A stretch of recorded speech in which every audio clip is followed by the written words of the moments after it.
రాంబాబు అన్న గారు చెప్పినట్టు ఈ రాష్ట్రంలో ఏదైతే ఇంకా 40-50 రోజుల్లో పూర్తిగా ఈ రాష్ట్రంలో ఎన్నికలు జరగబోతున్నాయి.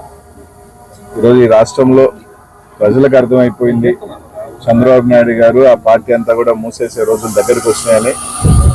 ఈరోజు చంద్రబాబు నాయుడు గారు సత్యమణి భువనేశ్వరి గారి మాటలే ఈరోజు వాళ్ళ కుటుంబ సభ్యులకు కూడా అర్థమైపోయింది. ఇంకా శాశ్వతంగా కూడా తెలుగుదేశం పార్టీ మూసివేసే పరిస్థితి వచ్చేసింది. చంద్రబాబు నాయుడు గారు ఇంకా ఏజ్ అయిపోయింది, టైం అయిపోయింది. ఆయన కొడుకు చూస్తే ఈరోజు పప్పుగా పనికిరాని తుప్పుగా ఈరోజు మిగిలిపోతా ఉన్నాడు. కాబట్టి కనీసం ఈరోజు నన్నన్నా గెలిపించండి అని దిగే పరిస్థితిలో ఈరోజు తెలుగుదేశం పార్టీ ఉందని చెప్పి ఈరోజు అడుగుతాం.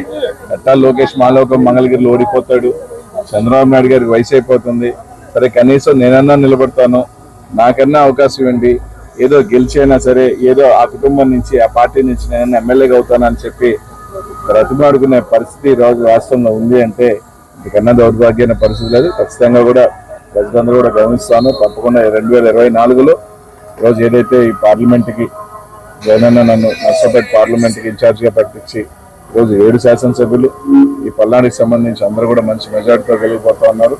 తప్పకుండా కూడా రాష్ట్రంలో కూడా మరోసారి డంకా బజాయించిపోతున్నాం గవర్నమెంట్.